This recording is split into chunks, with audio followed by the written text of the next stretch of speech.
Shalom, shalom, shalom to the 12 tribes of Israel that hath been scattered worldwide to the four corners of the earth. Shalom to all you, my father's children. I am Moreh Yoshiyahu, Dawid ben Israel, Moreh at the Awakening Remnant Coalition, affectionately known as the Ark. And I want to welcome you again to our study on the covenants. We've discovered that our relationship to Yah is a covenant-based relationship, and that the covenant that we are in with Yah did not start in what people call the New Testament. As a matter of fact, the word New Testament is a misnomer, and I'm going to prove it tonight in our study. The English word testament was incorrectly substituted as a synonym with covenant. And so in the English, sometimes you will see the word covenant and the word testament used interchangeably. And of course, that sleight of hand trickeration in the English defiled and perverted language then sought to separate the teachings of what they call the New Testament, which is really the renewed covenant.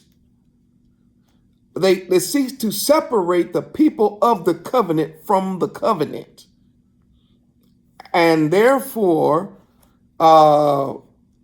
making a whole generation of people believe that somehow Hamashiach came with a brand new testament that had never been seen before, and he started a new religion called Christianity that rejects the testament or the covenant in the Old Testament and institutes a new way of living which rejects the laws, statutes, and commandments of the Old Testament, and basically you just follow what they call the laws of Christ. Now, I'm going to prove tonight, beyond a shadow of a doubt, that not only is that satanic, but there could be nothing further from the truth than that. As a matter of fact, we're going to discover that Hamashiach becomes the mediator of the covenant. All right, so that there is no what they call new covenant in the sense of the old is done away and the new one is established. That's not the issue. What he's saying is what Yah used as a mediator in the Old Testament, which of course lambs, rams, red heifers, turtle doves. Those types of mediators, what we call the blood sacrifices, could not purify a person, of course, from the consciousness of dead works and sin. It was impossible. We're going to study that again. So Yah then sets up he had already, before the foundation of the world, had already had his own lamb slain before the foundation of the world, which of course is going to be the visible image of the invisible Yah. And we left off, I was getting ready to prove the fact that we needed a mediator of the covenant that was already established between Israel, our people, Zion, and the Most High Yah. And why did this covenant need to be reestablished? Isaiah chapter 1 is very clear when it tells us that in the last days, our people were going to be in bad shape, Zion. We studied this in the previous video, so I won't go through the whole thing, but I will say this. This is the condition that Isaiah is prophesying about. The ox knows his owner. I'm sorry. Hear, O Israel, Isaiah chapter 1, verse 2, and give ear, O earth, and for Yahuwah has spoken. I've nourished and brought up children. That's us. And they have rebelled against me. That's us, Zion. Yes, you, the sons and daughters, the transatlantic slave trade.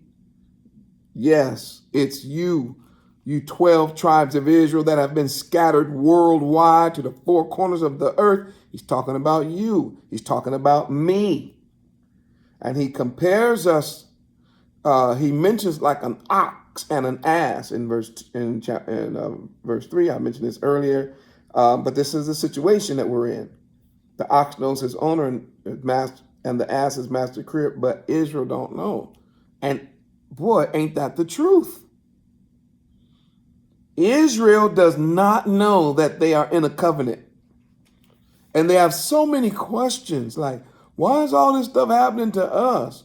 And how come everybody is against us? And how come we're the only ones that don't know our last name? And how come we're the only people that don't have a land of our own and a government of our own and a police department of our own and a navy of our own and an air force of our own and, you know, the gold of our own currency? And we can go on and on. Why is it that we are suffering after so-called slavery because we're still in the land of our captors?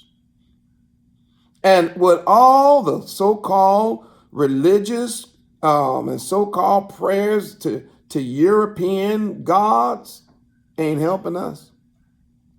And the one thing that the world is not telling us, they're not telling us that we are in a covenant. And our covenant is a blood covenant. And the reason for our condition, even today, Zion, is because of the violation of this covenant. He said, my people don't know and they don't consider. Because when you try to tell them who they are, and now I have been doing that, woo, my goodness, you know, now it's 10 plus years. Been telling Zion worldwide, you are the children of Israel. It's you who fit this description. Everybody else on the planet knows who they are but you. Everyone else on the planet knows where their home is but you. You gotta let that sink in. You fulfilled this prophecy to a T. And I did this on the other video, so I won't go on today, but he says, the problem is you're a sinful nation, laden with iniquity, and you're completely sick, and there's no soundness in the nation.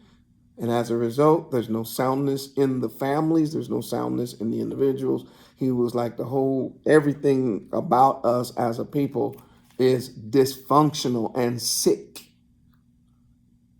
He says, and not only is it dysfunctional and not only is it sick, but it's putrefying and it is leprous and it is contagious.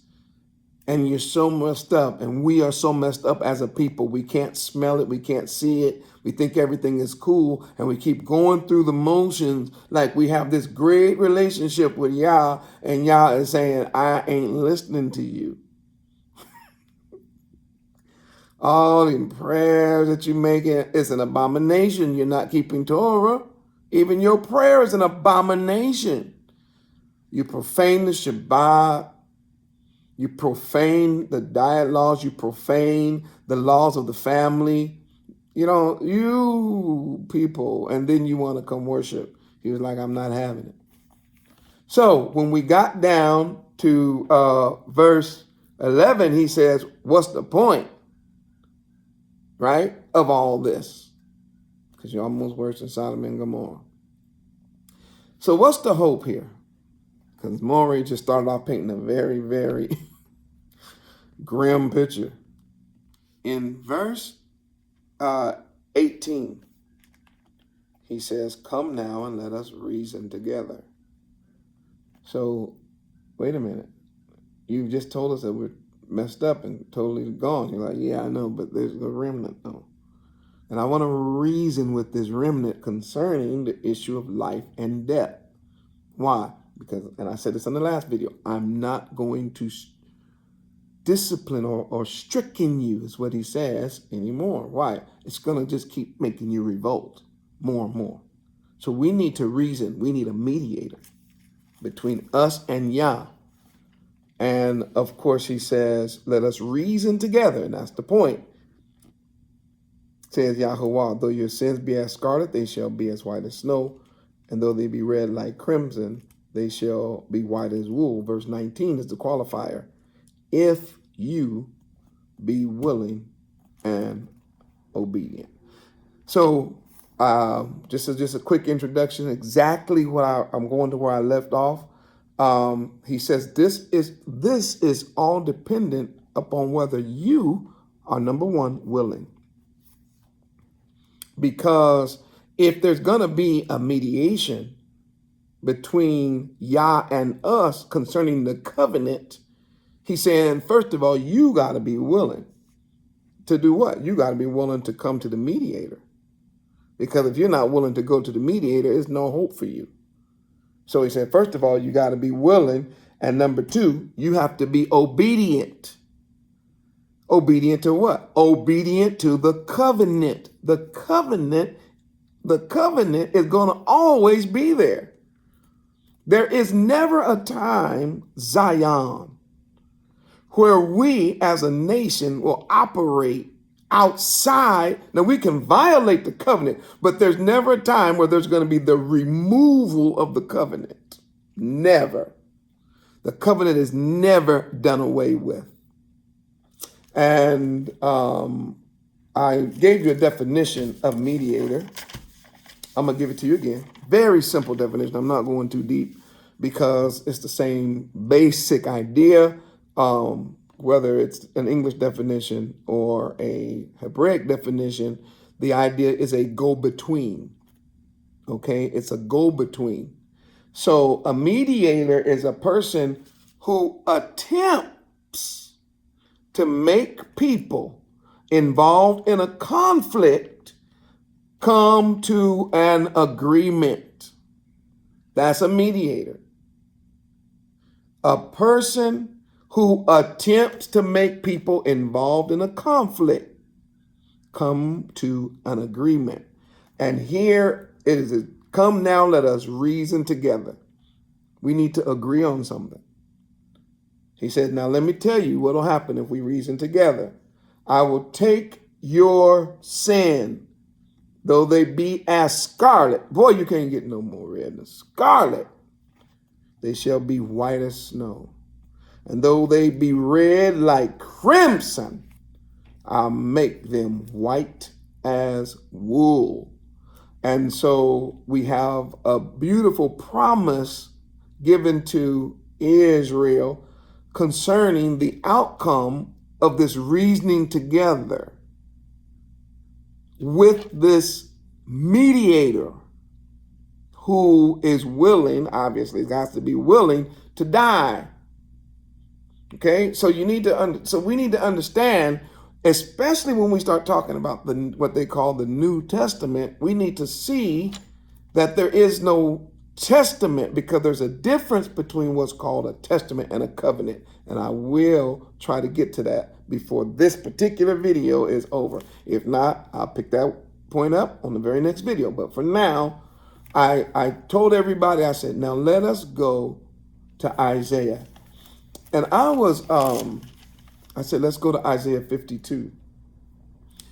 And when I went over the video and I saw, where it cut off, I kind of heard myself doing something. I kept saying, you got to read the whole book to get to 52 or 53 so that you can get an understanding. And I kept saying that, and I kind of know better. I know Hebrews.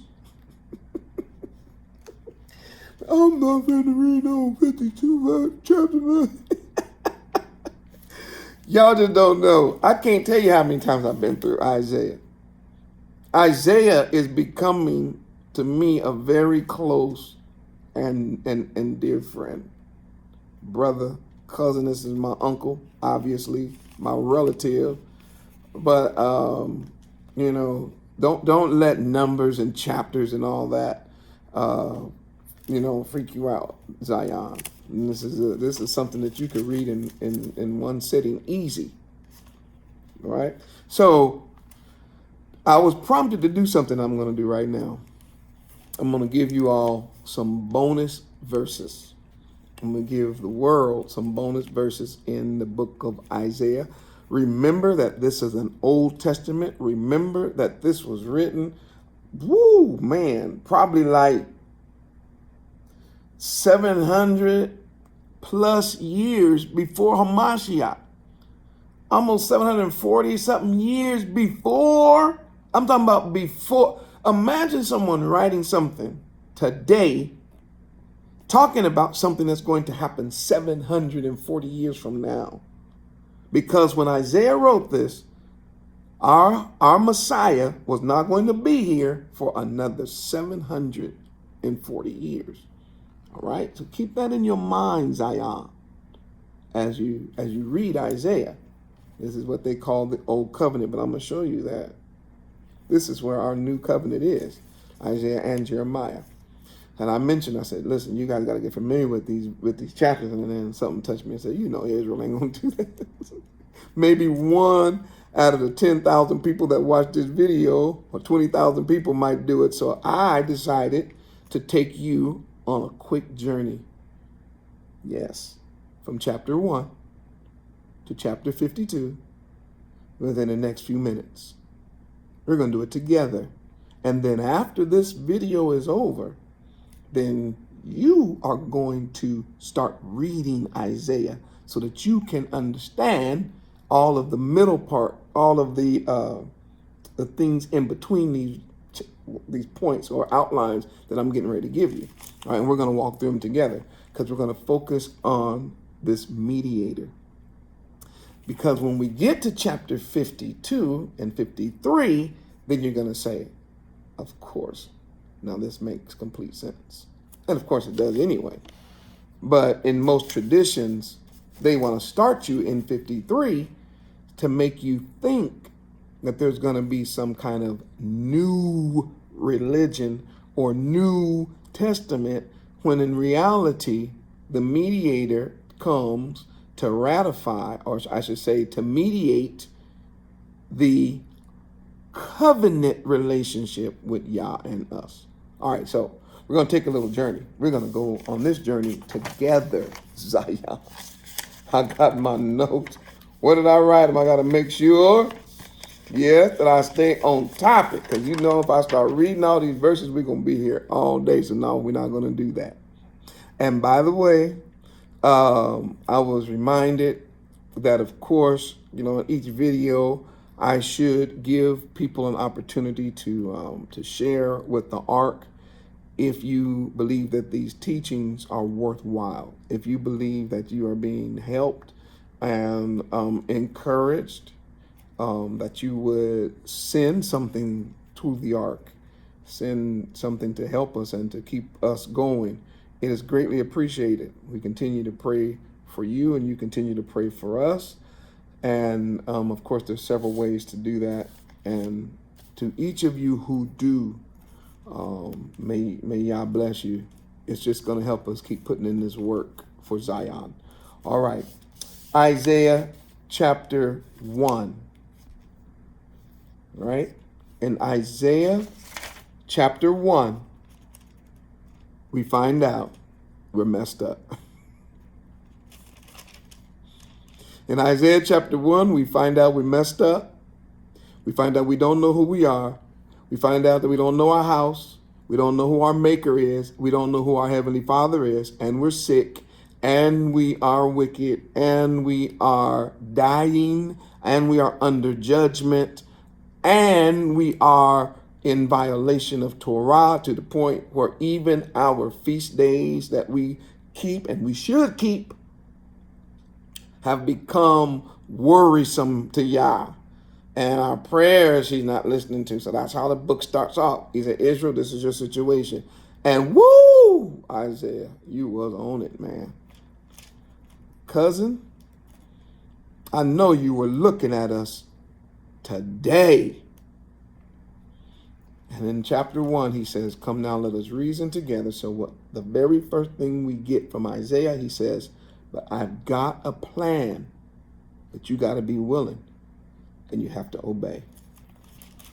All right. So that's chapter 1. That's the main thing that I want you to see, is that the need for the mediator. And again, I'm not going to do this. I'm not going to go through every single chapter. I'm just going to show you the ones that primarily focus on Israel. All right. So in chapter 2, he mentions the fact that what true shalom truly is for Israel. He tells us that ultimately everybody walking in pride is going to be destroyed. In chapter 3, he tells us that Yah is the judge. So the one who is in covenant with us is also the judge of us, and that we will, it don't matter what you think, we will be judged by Yah. Remember that the judgment of Yah has to first begin where? In the house. So he will judge Israel. In chapter 5, in chapter 5, and I hate to skip, but I'm just giving you an outline. In chapter 5, we see that there's something wrong with Israel as a nation. And I'm going to read a couple of verses here. It said, I will sing to my well-beloved a song of my beloved, touching his vineyard. My well-beloved hath a vineyard. It's a song in a very fruitful hill. And he fenced it and gathered out the stones thereof and planted it with the choicest vines and built a tower in the midst of it and made a winepress therein. And he looked that it should bring forth grapes, and it brought forth what? Wild grapes. That's us, Zion. So the question is, how can we get some help here? We're messed up, man. Woo. So watch.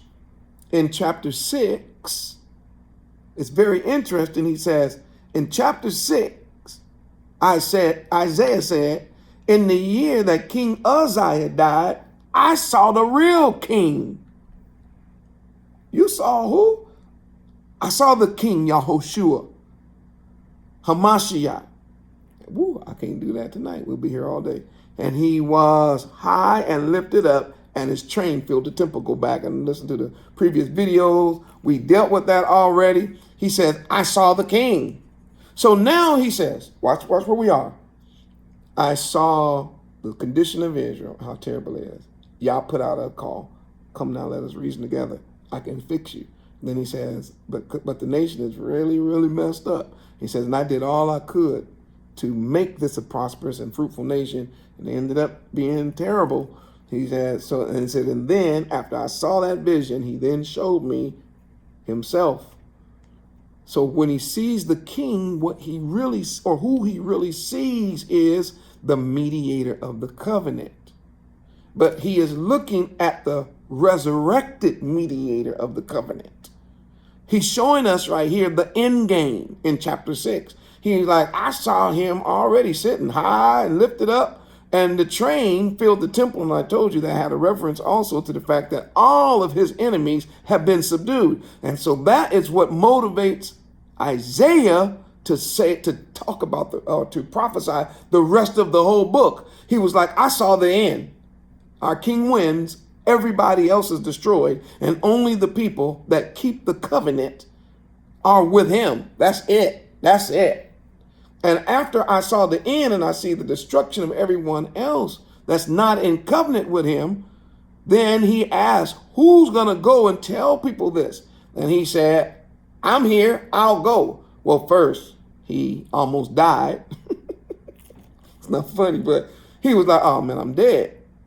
Because now I've seen the whole picture and I know that not only am I unclean and have unclean lips, but I dwell among a people that are unclean and have unclean lips.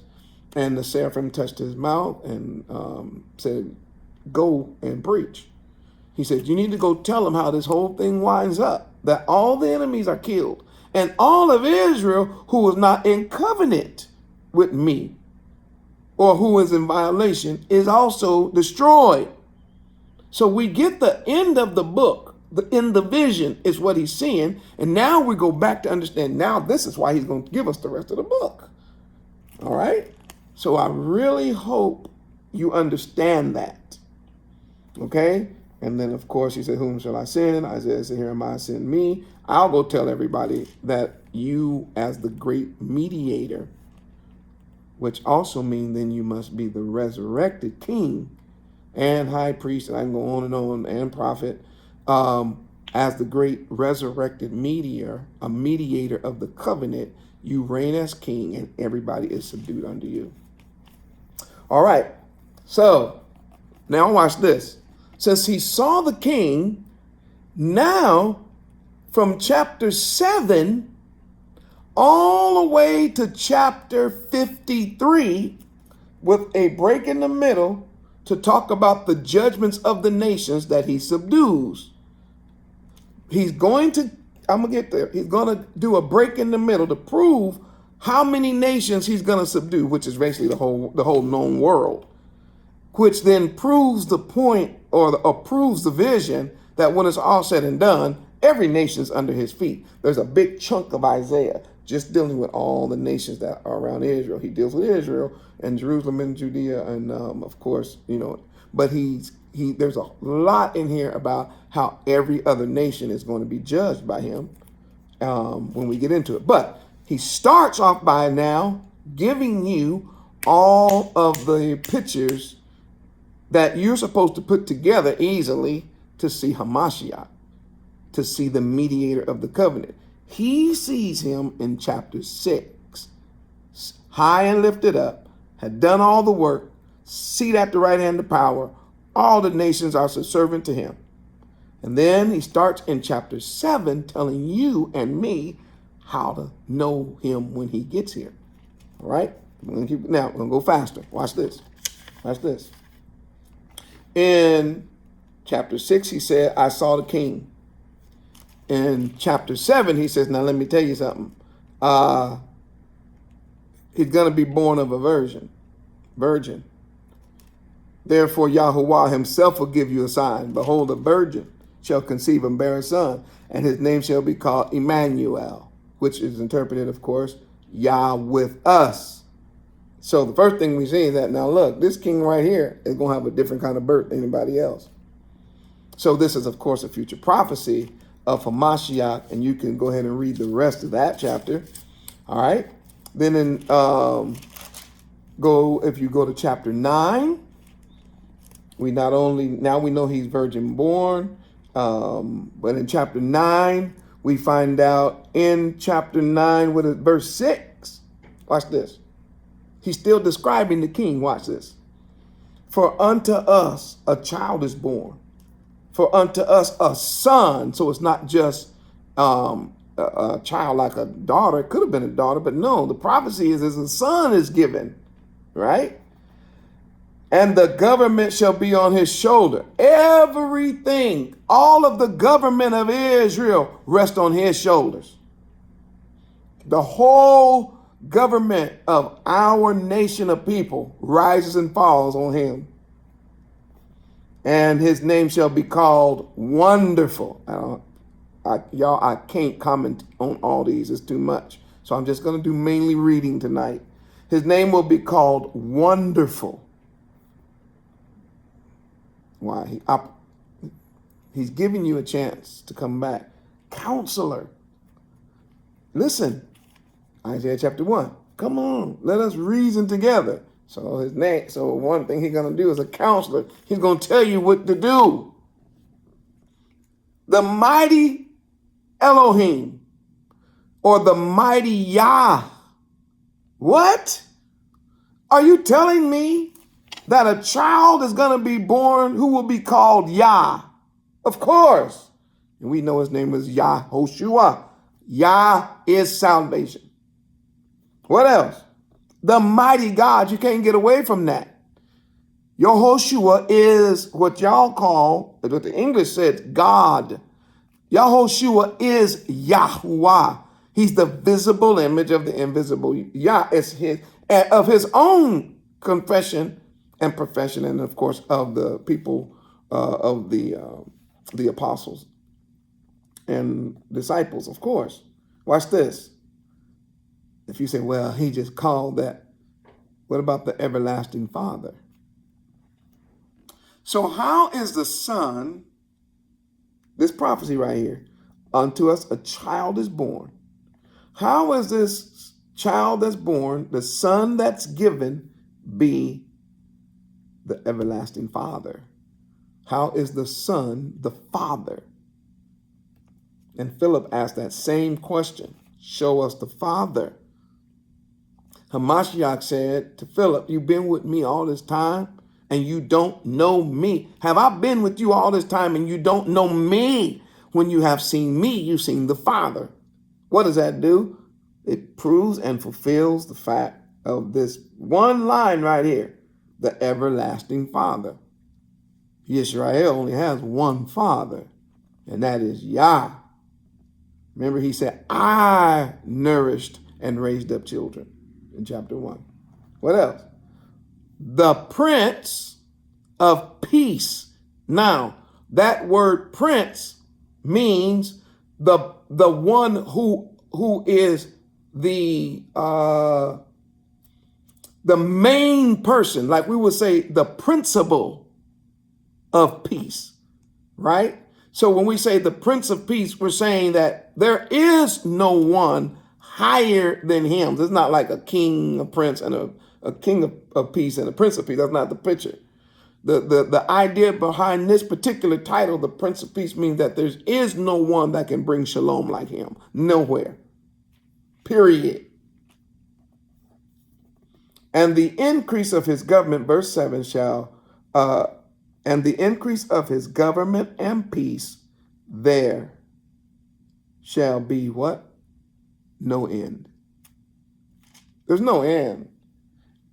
And of course, we know based on what the new covenant says is that Hamashiach the same yesterday, today, and forever. When you get to the Revelation, he says, I am he that was and is to come. It says again that I am he that was dead and now lives forever. So on and on and on, we see how all of these verses mean that this mediator is the same person. This king is the same king. This son is the same son. It's the arm of Yah. We'll get to that in a second. All right. And up on the throne of David. What? So we already know what? Oh, he's going to be on the throne of David. Remember he said, matter of fact, in his own discussion, matter of fact, I wrote that verse down. Oh, yes. On his own discussion with the Pharisees and scribes, Matthew chapter 22, verse 42 through 46, he said, what do you think of Hamashiach? And whose son is he? Y'all got to go back and read it. And they're going to go back to that Psalm 110 that I've already done with you on video during the Davidic covenant, basically saying, dude, come on, man, who you think I am? Of course, it sits on the throne of David upon his kingdom to order it and to establish it with judgment and with justice from henceforth even, there's the word again, forever. His kingdom must be an everlasting kingdom. From henceforth and forever, the zeal of Yahuwah of hosts will perform this. So the question is, do you believe that or not? Because that's what Isaiah said. It's going to happen. All right. Now let's go. We're going to move a little bit quicker. We're going to go to chapter 11. Notice in chapter 11, verse 1 through 5. We're going to get another description of him, of the king that he saw, so that we won't miss him when he get here. And there shall come forth a rod out of the stem of Jesse, a branch. And notice it's capital, a branch shall grow out of his roots, and the ruach of Yahuwah will rest upon him. So the ruach of wisdom and understanding, the ruach of counsel and might, the ruach of knowledge and fear of Yahuwah. And he shall make him of a quick understanding in the fear of Yahuwah. And he shall not judge after the sight of his eyes, neither reprove after the hearing of his ears, but with righteousness shall he judge the poor, and reprove with equity for the meek of the earth. And he shall smite the earth with the rod of his mouth, and with the breath of his lips he shall slay the wicked. And the righteous shall be the girdle of his loins, and faithfulness the girdle of his reins. So who is he talking about? The exalted one that he saw in chapter 6, who is ultimately is our mediator. Then, of course, always read chapter 12 because it's one of our greatest hymns. Oh, boy, I almost skipped something.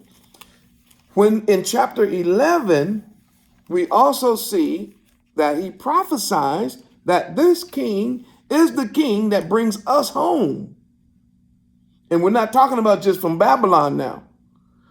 Because in chapter 11, it is said that this is the king that brings us home from the east, the west, the north, and the south, from all over the world. See how this works? So our mediator and our king, and we're starting to see his work, his character, his name, what he's going to do. All right. So chapter 12, of course, read that wonderful psalm. I mean, yeah, it's a beautiful psalm, or what they call a hymn, but it's a psalm. Then when you get to chapter 13, and here's that section I was telling you about. When you get in chapter 13, we're going to go through a bunch of judgments on the nations around. Give an example. Chapter 13, he's dealing with Babylon. Chapter 14, he's dealing with Babylon. In chapter 14, at the end, he starts to talk about the Assyrians. Verse 24. Verse 28, he's dealing with the Philistines. Chapter 15, he's dealing with Moab. All the way to chapter 17, he starts to talk about the judgment upon Damascus. After the end of 17, you get to chapter 18, and he starts to deal with the judgments of Ethiopia, who was around Israel. After chapter 18, you go to chapter 19, and this is the same king now. Remember, this is our king that he sees high and lifted up. This is how he gets, if you want to use the tradition of the kings enlarging the hymn. He said, and his train filled the temple. How his train fills the temple is with these judgments of these nations. So now he's starting to show every nation, right? So that's 18 gets destroyed or gets judged. Then Egypt, let me slow down. In chapter 18, Ethiopia is judged. In chapter 19, Egypt is then judged. Of course, chapter 20, we're still dealing with that. In chapter 21, we see the ultimate fall of Babylon. This is repeated almost word for word in the Revelation concerning the fall of Babylon. Babylon will fall. In chapter 21, he's going to deal with Edom and how it's going to go down, Arabia, and then, of course, chapter 22, we see Jerusalem. And then, of course, did I skip one? Hold on. Yeah, in verse 15, he's going to deal with Shebna. In chapter 23, he's going to judge Phoenicia. And then when you get to chapter 24, Yah judges the whole earth. So our king, the judgment is on the whole earth. So you see how that worked? So Isaiah being a large book is not complicated like people try to make it complicated. Isaiah is very, very, very systematic, very, very He is probably, well, I can't say that. He's one of our greatest prophets, no doubt. It's because of the way he saw things so perfectly clear. Like eagle vision prophet. So in 24, Yah judges the whole earth. In 25, people give Yah praise for the judgment of the earth by Yah. In 26, Yah's people are promised the victory.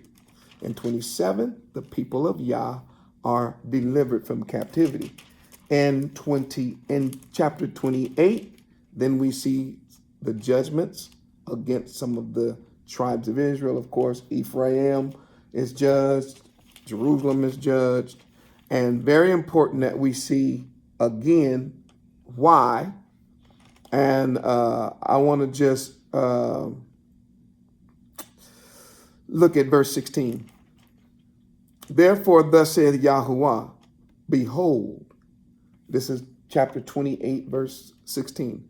Behold, I lay in Zion a foundation, a stone, a tried stone, a precious cornerstone, a sure foundation, and he that believeth shall not make haste. What? So now we know that this stone, we find out later, of course, it's a Mashiach, the stone that the builders rejected, and there's a lot talking about that, but we know that Hamashiach becomes the foundational bedrock stone, the cornerstone of all of Israel. He's already been that, but he's saying, but I'm going to lay that in Zion. In other words, he will establish or will reestablish or reconnect righteousness. And it'll be built upon him. Remember, he said, upon this rock, I'll build my assembly. All right. And in chapter 29, of course, we see again that Israel is going to be, Jerusalem is judged. In chapter 30, Israel is going to do like everybody else does all the time when they get in trouble, and they're going to run to Egypt. And he's like, boy, y'all not going to be able to run to the government, right? And so one of the things that I keep trying to tell Israel right now is that you're using the government or trying to use the government to be your Yah, to be your Elohim, to be your judge, to be your protector and your provider. When he said, no, you got to have me. And so this idea that they're going to run to Egypt for protection from their enemies is, of course, symbolic of how our nations today think that the government is going to save us. And that's crazy, because how can the people who held you captive ever give you justice and equal rights and all that in the cut? Come on, let's stop that. So it's interesting that the thing that we're doing today, Zion, of leaning upon the government and marching and hoping that the government, you forget that this is the same government that held you in captivity. So trying to lean upon the government, we find out, is like leaning upon a sharp stick with your hand. You put too much weight on it and the stick just goes right through the palm of your hand. All right. Now, let's continue. In chapter 32, we receive another vision of a righteous king. I must read verse 1. Chapter 32 of Isaiah, verse 1. Behold, a king shall reign in righteousness, and the princes shall rule in judgment. So there is the promise, plain as day, that we got a king who's coming, who's going to be righteous. All right. In chapter 33, Yah will save his people. In chapter 34, Yah will destroy the nations that destroyed his people. And it's going to be terrible. Come near, ye nations, to hear, and hearken, you people, and let the earth hear, and all that is therein, the world and all the things that are in it. For the indignation of Yahuwah upon the nations, and his fury upon their armies. He hath utterly destroyed them. He hath delivered them to the slaughter. The slain also shall be cast out, and their stink shall come up out of their carcasses, and the mountains shall be melted with their blood. Woo! Woo! Well, all you kingdoms of the world that enslaved us, Yah's people, you better understand you enslaved the covenant people, the apple of his eye.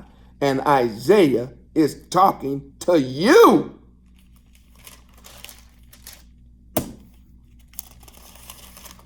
In verse 35, he tells us how we can, in chapter, I've been saying verse, sorry about that. In chapter 35, he tells us how we, as a nation, can get back to him and turn before it's too late. And then, of course, in chapter 36, 37, that's that whole long chapter. I've taught that before about the whole thing with Sennacherib and basically, you know, challenging Israel and talking about what he gonna do and all that kind of stuff. And that was the night that our king came down and whooped, what was it, 100 and, let's get this number, want to get this number right. Let me see.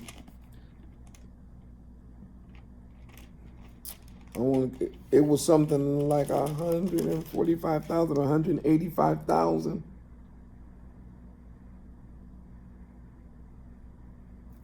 Let's see here. Let's get that. Because, you know, he was threatening Israel.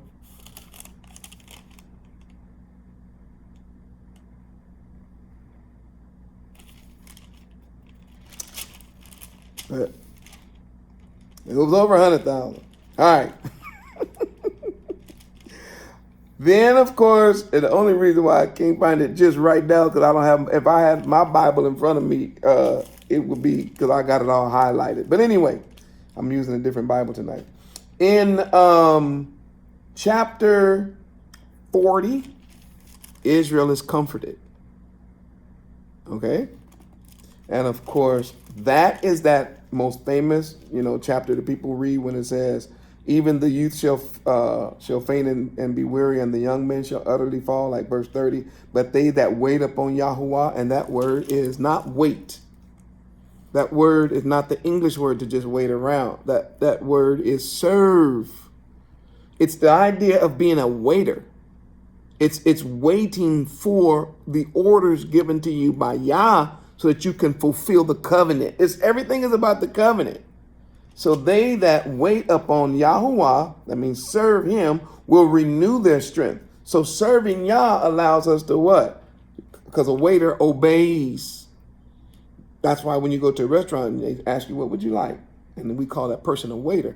The waiter asks them, we say, we want this. The waiter goes and does it and comes back. What else? Would you like anything else? I would like some water, please. They go get and come back with some water. Say, well, do you have some, 7-Up? And they'll say, we don't have 7-Up, but we do have Sprite. Would you like that? You say no. Now, they're not going to go and just bring you a Sprite because you said you didn't want Sprite. So the waiter is serving. But Yah is saying, I'm going to give the person who's a waiter strength. And what kind of strength? They'll mount up on wings as eagles. They shall run and not be weary. They shall walk and not faint. Okay. In Isaiah chapter, and I'm just going to have, in chapter 42, watch it again. Behold my servant, whom I, verse 1, I uphold, mine elect, whom my soul delighteth. I have put my spirit upon him, and he shall bring forth judgment to the Gentiles.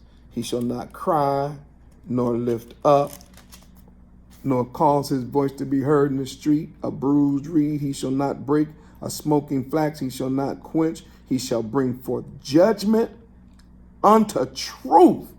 He shall not fail, nor be discouraged. Until when? Till he have set judgment in the earth. Y'all better go back and read that book of the Revelation, because that's what he's talking about.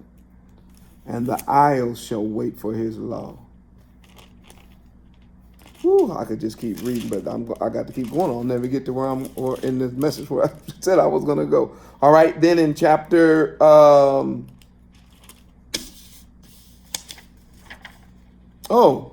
in chapter 42, there's some good news to everyone who's behind bars. In chapter 42, he says, but this people, talking about us, is a people robbed and spoiled. They are all of them snared in holes, that's us, caught up in all kind of traps. They are hid in prisons, that's us. They are for a prey. Oh my goodness, we're being hunted right now. And none deliver it. What? Yes. Nobody has the power to deliver us from what we're going through worldwide. We don't have it. According to Deuteronomy, no man shall buy you. No man shall purchase you. No man shall redeem you. And here, no man can deliver you. Whew.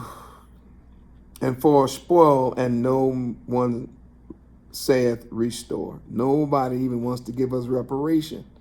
And to all of you who are not bloodline descendants of Abraham, Isaac, and Jacob, and those of you who may be descendants of the Europeans who have placed us in the slave trade and all that kind of stuff, you should really understand this.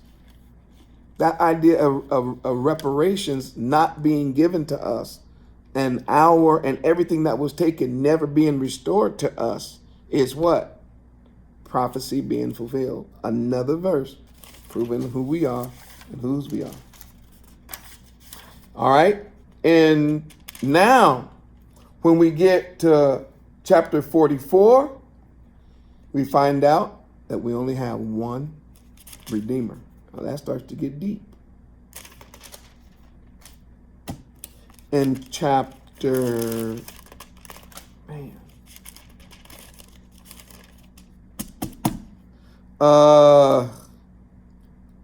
in chapter 49, we are told that Yisrael is supposed to be serving Yah.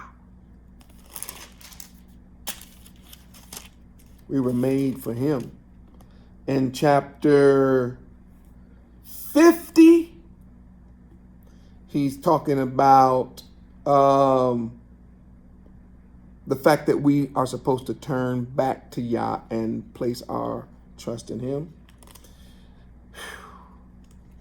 Then we finally get to chapter 51. And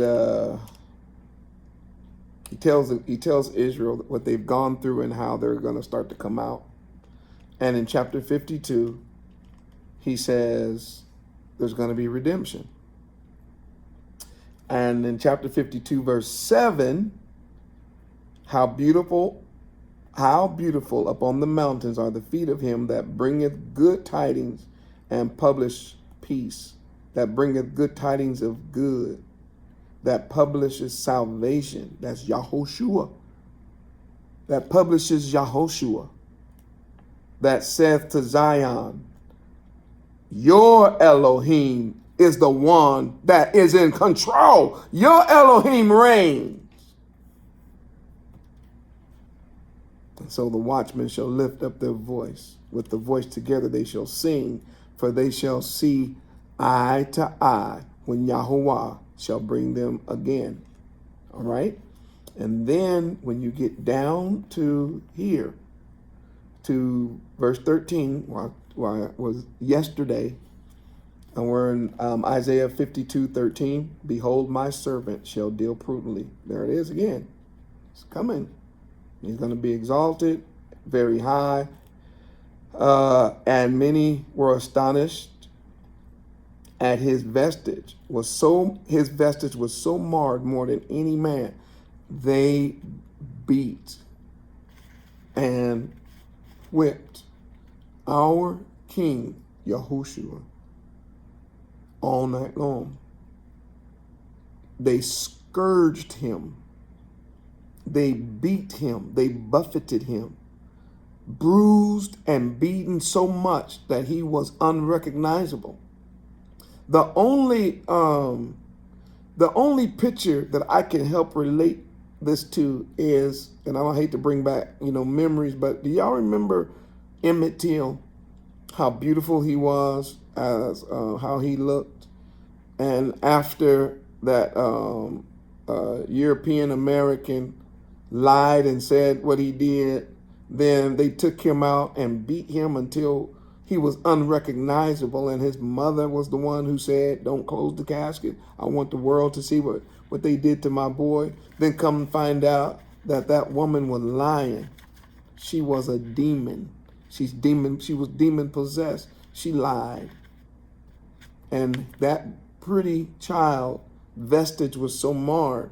And if you don't believe me, just look it up. That's what he's talking about. That's how they beat Hamashiach. So once again, we're seeing the parallels between Hamashiach and what we've gone through. And I don't have time for that tonight, but I just want you to understand what he means by that. He was marred more than any man. He was worse than anyone else when they finished beating him. And his form more than the sons of man. So shall he sprinkle many nations. The kings shall shut their mouths at him. For that which had not been told them, they shall see. And that which they had not heard, they're going to consider.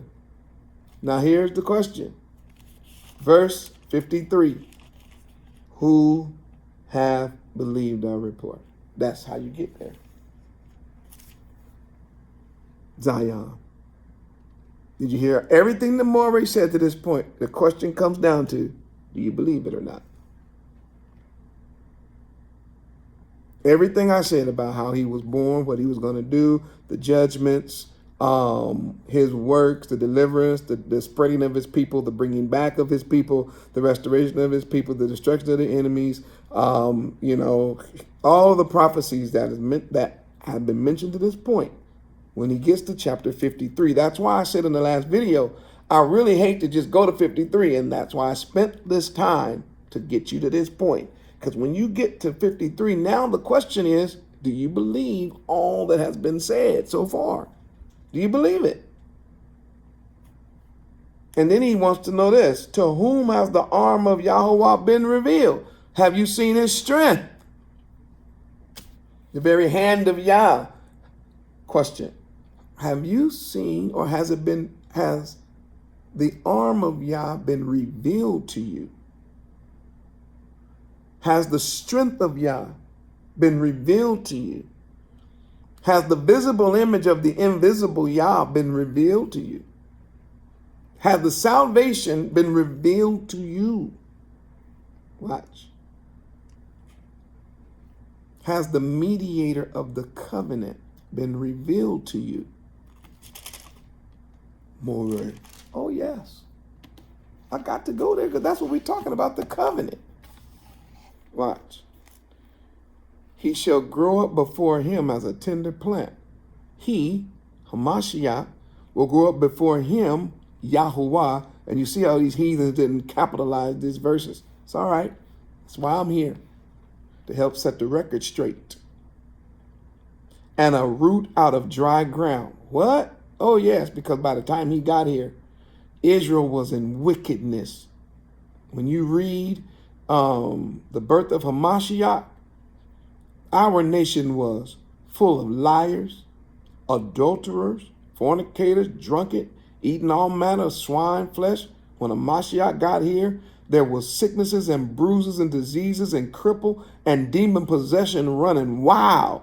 Pharisees and scribes, Sadducees and Herodians had brought in all type of wickedness and teachings and doctrines of devils among our people.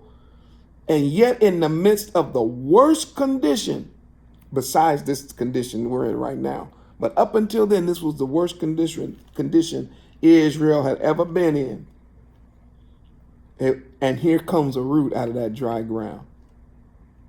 And he had no form or comeliness.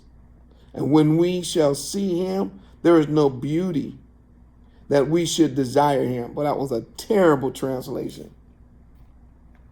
Because to us it means he was ugly. And again, I keep telling y'all, you got to watch these English translators.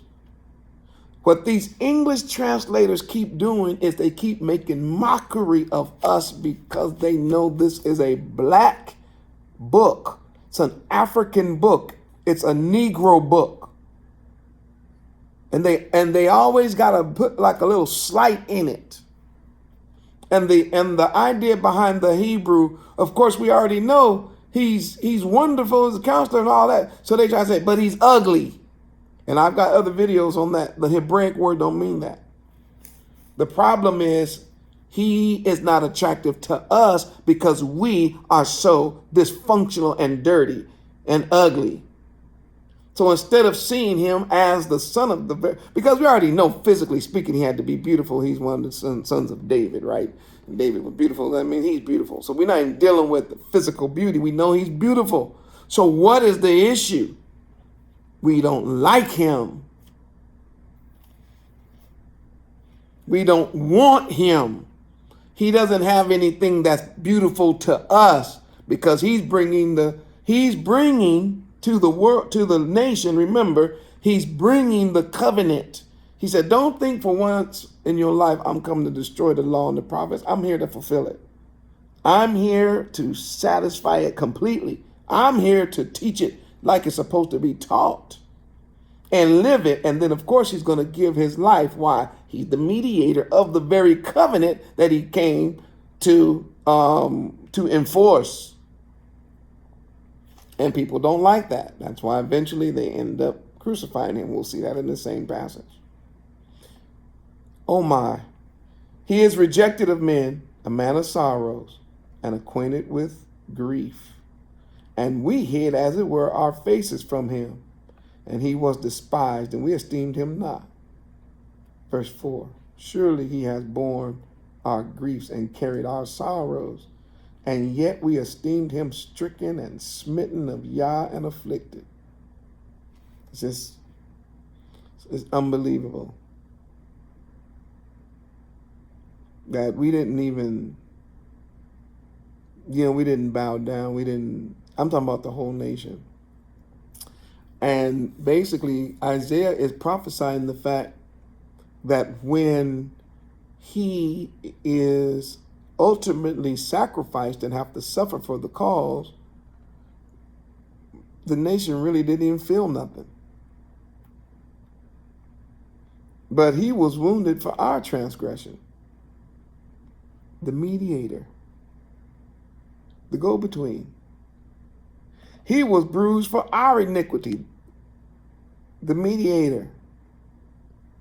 The one that was trying to get us right with Yah according to the covenant. He ended up getting bruised. He ended up being wounded for our iniquities. The chastisement of our shalom was upon him. In other words, the beating that should have came upon us for us to have shalom, he took the punishment. This is all about that covenant. And with his stripes, that means Isaiah saw him being whipped. So literally his back opening up, being whipped until it resembles a plowed up field. And you can find that out in the book of Psalm. We are healed. Verse 6, all of us like sheep have gone astray. We turned every one to his own way, and Yahuwah hath laid on him, there it is, the iniquity of us all. It's the go-between, the mediator. The blood that must be shed to ratify the covenant, to give us a chance. Let's prove these things. He was oppressed, of course. He was afflicted. He was. Yet he opened not his mouth. In other words, it didn't mean he didn't speak. He went through it. He did it. He is brought as a lamb to the slaughter. He went. And he told him, I ain't got to die. I'm willing to do this for you. As a sheep before her shearers is dumb, so he opened not his mouth. Remember, they kept trying to question him. He was like, I ain't talking. Isaiah saw that too. And to make sure we never missed him, he was taken from prison and from judgment. Remember, this is 740 years before he even came here. He said, that king, our king, is going to be taken to prison. And was he? Yep. And he said he's going to be taken into the judgment. And was he? Yes. Who shall declare his generation? He was cut off out of the land of the living. For the transgression of my people was he stricken, killed. Why? For the transgression of my people. The covenant requires blood. The mediator of our covenant is then killed here. And in the previous videos, I proved that the reason that there was lambs and goats and doves and red heifers and oxen was because we were supposed to be ashamed of our sins and ashamed of ourselves and sort of like in shock when we see an animal having to die for what we did wrong. And because we were doing that so much, it started losing its power. So eventually Hamashiach comes, and this is being seen that a person is going to come will be perfect, and we already read everything about him. And he was like, and he's doing it for us. And he, read that again, for he was cut off out of the land of the living. He died. That is Paul's whole argument in Hebrews chapter 9 and chapter 10. In chapter 9 and chapter 10, he's saying, don't you all understand that what Yah has used as the mediator of this covenant? What covenant? The same covenant that he's had with his people. Humble yourself before me and keep my laws, statutes, and commandments. Obey me. Hear, O Israel, Yahuwah, your Elohim is one. You got to love me with everything, your heart, your soul, your strength, your resources. He says, if the blood of bulls and goats could have done it, then there wouldn't be no need to keep doing it over and over again. He was like, but Hamashiach, one time, seen what he went through, the king, who we come to find out is Yah. We'll get to that in a second. He says, I'm telling you, you reject him. There remains no more sacrifice. That literally means he's not going to die again. You can forget that. And to say, I'm not going into the covenant, I'm not keeping the laws, or I'm not getting ready to bow down to him. You can say what you want. It's over. There is no more. So when a person now says, I'm going to violate the covenant, you are trampling the blood. Somebody don't believe me. I like that Romans 9. I mean that Hebrews 9. And I done went over the time I said I wanted to go. So Hebrews 9, quickly.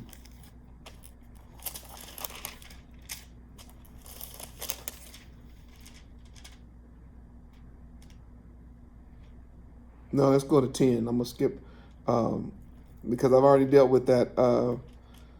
In chapter 9, I started at 11 and I showed you in...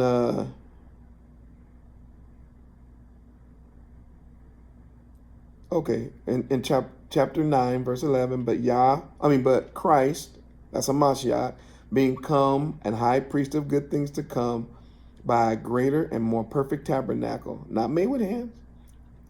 That is to say, not of this building, neither by blood of goats or calves, but by his own blood, entered into the holy place, having obtained eternal redemption. For if the blood of bulls and goats and the ashes of a heifer sprinkling the unclean sanctifieth to the purifying of the flesh, how much more shall the blood of Hamashiach, who through the eternal Ruach offered himself without spot to Yah, purge your conscience from dead works to serve the living Elohim. For this cause, and for this cause, he is the mediator of the new covenant. See? He's the mediator of the new covenant. So the new covenant must be the old covenant that's talked about in Isaiah. There's no such thing as the laws have been done away with. He is here to be the mediator to bring you back to those laws because we're away from those laws. He's the mediator of the covenant. It's not my words. They just use the word testament in English, but when you look it up, it's the word covenant. And they even admit, when you read the commentators, they even say that we shouldn't use that because a testament and a covenant is two different things. Now,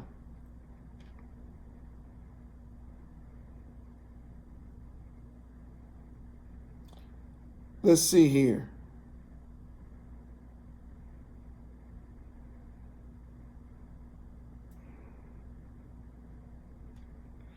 Oh my goodness, there's so much. I'm gonna have to just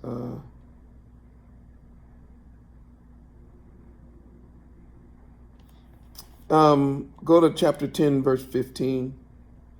And there's so much in here, but I can't do it all tonight. I just want to hit this. Wherefore, the Ruach HaKodesh is a witness to us.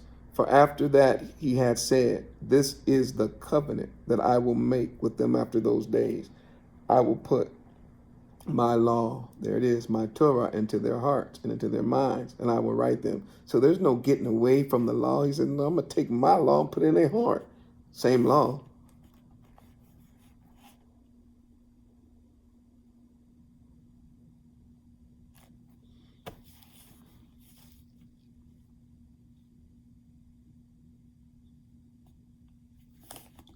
Go down to 26. For if we sin, that means continue to break Torah. After that, we've received the knowledge of the emet of the truth. There remaineth no more sacrifice for sin. Yeah, I told you. See, Moreh ain't just making stuff up. He was like, okay, you want to keep breaking the covenant and keep violating Torah, it's going to be over for you. There ain't going to be no more sacrifice for sin. Did it one time. That's it. So then what is left? A certain fearful looking for of judgment. That's it. You're going into the judgment. And fiery indignation, which shall devour the adversaries. The mediator of the covenant is to take the two sides and bring them together. If you don't come together with Yah and his covenant, you become Yah's adversary and he will destroy you. As a nation, we don't have any, there's no more captivities. You already lost everything. Land, riches, gold. You don't have it, and you're in the land of your captors and powerless against your enemies and all that. Why not reason with him and accept his covenant and accept his mediator, who of course is now our king, who is yet alive, to enforce, according to Isaiah, what he wrote that he would do to those who refuse to humble themselves and come to him. All right, so what happened? Certain fearful looking of judgment and fiery indignation, which shall devour the adversaries. He that despised Moses' law died without mercy under one witness. What? I'm sorry, died without mercy under 2 or 3 witnesses. What happened under Moshe's laws? He that despised Moshe's law, and we know we're talking about Torah, the law given to Israel, died without mercy under 2 or 3 witnesses. Verse 29, listen to this. Of how much sorer, that's worse than being stoned, how much sorer the punishment do you suppose shall be thought worthy? In other words, what do you think Yah should do to you if under the law of Moses, if 2 or 3 witnesses caught you, boy, you was stoned, you was killed? He said, man, how much more punishment, sore punishments, suppose you shall he be thought worthy? That means should be right for you. Who hath what? Trodden underfoot the Son of Yah, and hath counted, please listen to this, the blood of the covenant wherewith he was sanctified, set apart for an unholy thing, and hath done despite unto the Ruach of Chen, or what they said, the Spirit of grace, the Ruach of Chen. For we know him that hath said, vengeance belong unto me, I will recompense, saith Yahuwah. And again, Yahuwah shall judge his people. It is a fearful thing to fall into the hands of the living Elohim. The covenant of our King, the covenant of our Elohim being ratified, being set, being the blood of Hamashiach as the mediator of the covenant, and a person then rejects Hamashiach, or hears all this truth and say, I don't really care about that, or all I'm trying to do is Moreh, I'm trying to help you. As one of the Morehs, I know I say, are you rolling with the Moreh, but I'm talking about the Moreh here at the Ark. I realize I'm one of the Morehs. I'm just a voice crying in the wilderness, trying to get Israel to return back, to turn to the covenant, to turn to Yah, your creator, to forsake Babylon and all of these European Babylonian worship centers. Turn back to the laws, statutes, and commandments, not just in hearing Zion, but that we would begin to do Zion. Because the media, if we study the book of Hebrews, we're going to realize something. Number one, it was written to us. That's why it's called the letter to the Hebrews. It was written to us. That book of Hebrews was written to Hebrew people, us, telling us about the things we should have already known. And part of this covenant relationship is the one who wrote the covenant and then gave the covenant and then promised to keep the covenant is the same one who dies and sheds blood for the covenant. And use that as a proof text. Acts chapter 20:28 say Yah purchased us with his own blood. What you gonna do with that? The covenant relationship is a blood covenant. And the last blood covenant, which is the last covenant that we have with Yah, is not a new covenant that gets rid of the law, statutes, and commandments. Man, that's ridiculous. The new covenant is simply the mediated covenant, the covenant that has now been solidified through the blood of the mediator, which is no longer a bull or a goat or a sheep or no. This time, it was the very blood of our King. And that's why every time we get together, we say, Hallelujah. And we say, all praises to Yahoshua HaMashiach. And every time we say that, we're saying all praises to Yah, who is our salvation through his anointed one, who became the mediator of the covenant for us. And if I had time, I would show you that through all these covenants, we get a picture of Hamashiach every single time. He's the lamb slain. He's in the first one. He's the Ark of the Covenant in the second one. He's the promised seed that's going to bless the world in the third one with Abraham and with Isaac. He's the son. He's the one that Yah says, I'll provide for myself a lamb. And Jacob, he's the ladder. He's the staircase and the temple and the one standing above it. And the 12 tribes of Israel, he's the Passover lamb. And at the same time, you do know he is also the death angel that goes into the houses and takes the lives of those who have rejected him. We know he's the man in the fire. We know he's the man in the burning bush. We know he's the one that descended on top of the mountain and the mountain caught on fire.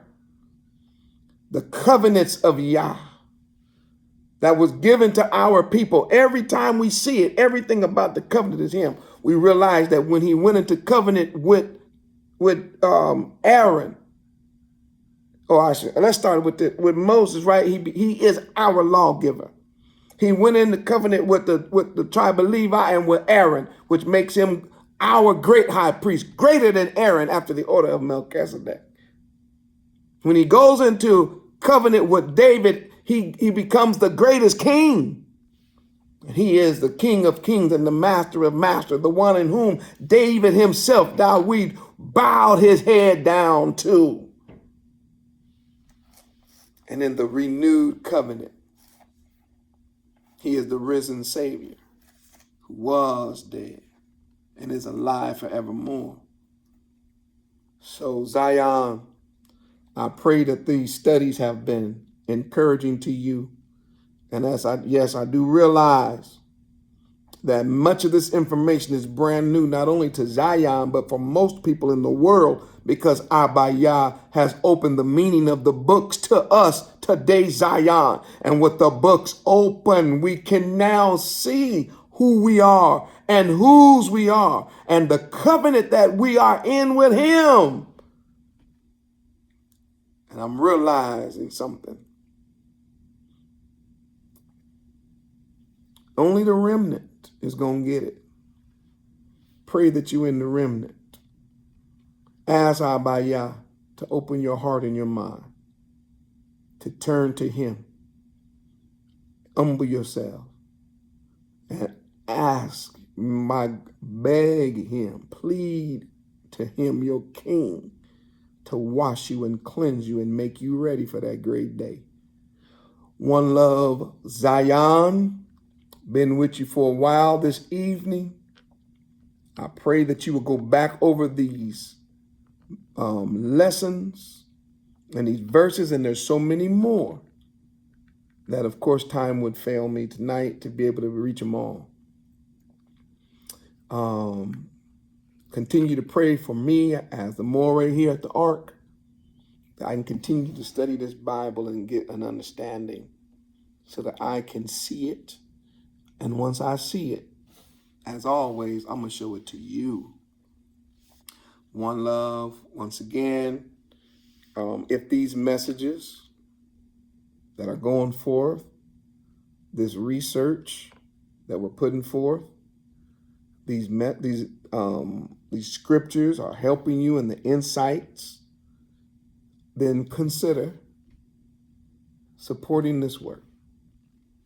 If you think it's important, if you think it's worthwhile, not only just to you, but to the waking up of Israel right now, consider supporting us and helping us do what Yah has called us to do. You all know I love you. That's why I get behind these lights and behind these cameras. It's because of my heart for Zion. It's also because I realize time is winding up and our King is coming back. So we need more and more of the word of Yah, not just to be hearers, but to be doers. Don't let nobody tell you that the covenant is done away with. Please, no. For the quote unquote New Testament, it's not the word, it's covenant. It's the renewed covenant in the blood of Hamashiach, our mediator, that renews the covenant that Yah made with his people and made it forever. It solidified it forever. And because of him, we have an opportunity to come back into proper relationship with our Heavenly Father, Yahuwah. Hallelujah.